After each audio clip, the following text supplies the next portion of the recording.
오늘 제가 발제하면서 천천히 이 얘기를 좀 나눠보죠. 네, 인지 시스템에 대한 얘기를 여기서 하고 있는데, 이 내용을 조금 보면, 시스템적 관점에서 보면 이 주관적인 사건들은 물리적 현상으로 환원되거나 이해될 수 없다.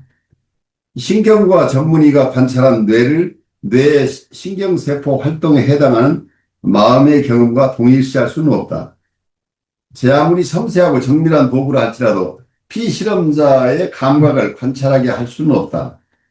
왜냐하면 감각은 동일한 연속체 위에 있지 않기 때문이다. 레즐러는 그것들이 실제에 관해 구별되지만 서로 관련이 있는 두 가지 관점을 드러낸다고 주장한다. 하나는 밖으로부터 관찰된 실제, 우리가 외적으로 보는 물질 세계이고, 다른 하나는 안으로부터 경험되거나 느껴진 것이다. 둘 중 어느 것도 다른 것의 결과가 아니며 양자는 서로 관련되어 있다. 그래서 시스템 이론가들은 내부의 주관적 경험 세계를 타고난 그대로 이해할 수밖에 없으며, 그 과정이 시스템적 자기조절에 의해 이해될 수 있는 어떤 것으로 받아들인다.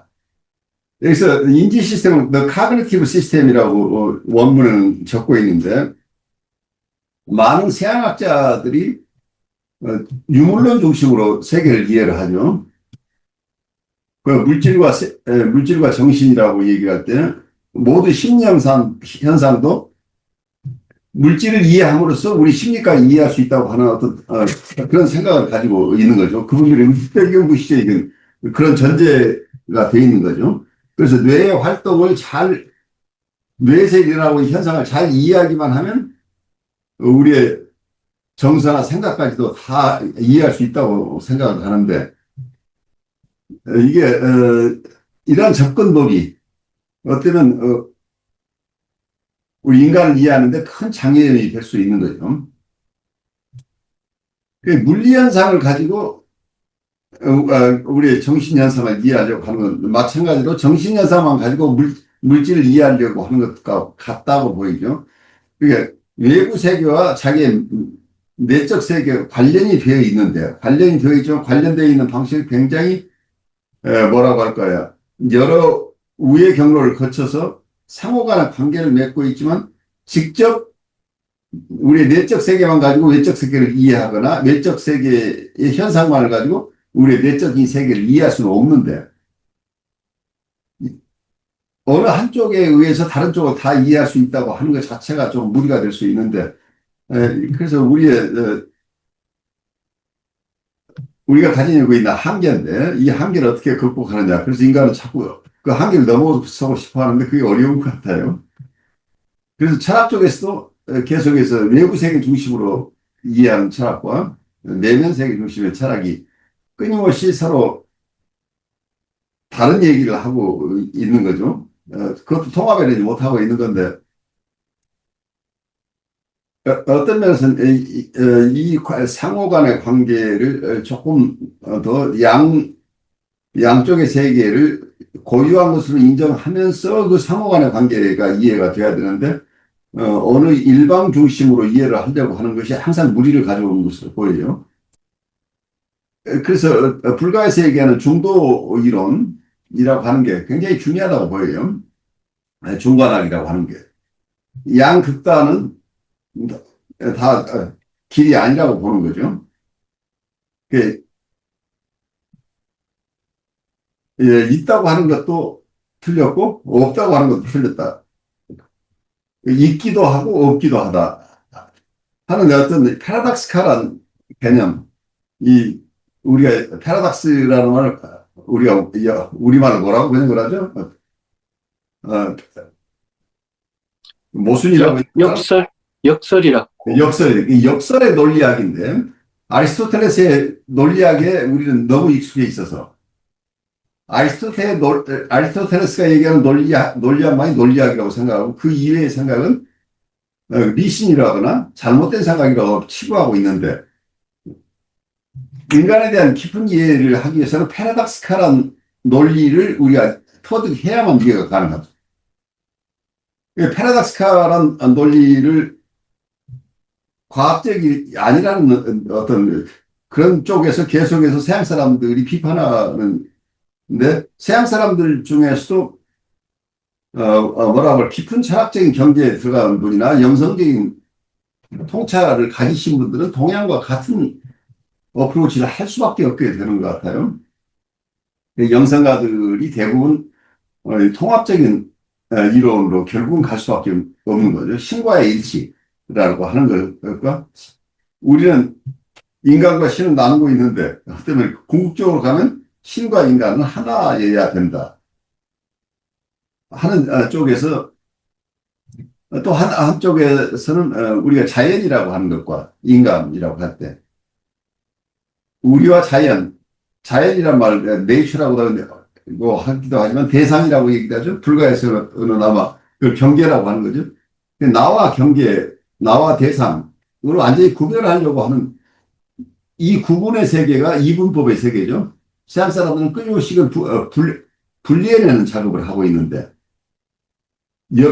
근원적으로는 이게 분리되는 게 아니고 하나에서 출발한다고 하는 겁니다. 그러니까 나누어지기도 하지만 나누어지지 않은 것이기도 하다 하는 거, 이 역사를 받아들이는 것이 그만큼 아리스토텔레스의 논리학에서는 어렵다는 얘기예요. 동양 사람들은 좀 상당히 익숙한 개념이죠. 불교사상에서 그 재밌는 게 우리가 무아론이 있잖아요. 공사상이다. 무아라고 하는 게 나만 없다가 아니라 대상도 없다는 거죠. 고정된 대상이 없다고 하는 거죠. 그렇게 된다고 하면 우리 사고나 우리의 느낌 자체도 불변하는, 원래 변하지 않는 느낌이나 생각이 없다는 거죠. 이것 자체도 무상이잖아.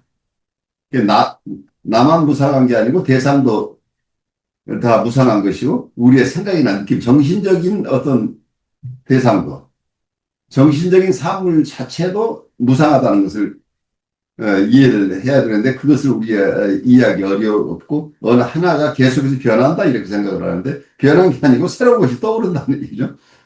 계속해서 끊임없이 새로운 것이 생겨나고 과거의 것이 없어지는 것인데 우리는 어떤 것 하나가 있어가지고 그것이 계속 변해간다고 생각합니다. 우리의 정서 하나가 있어서 우리 정서가 오늘은 기분이 좋았다, 오늘은 나빠졌다 이제 이렇게 생각을 하는데 다른 쪽에서 생각하면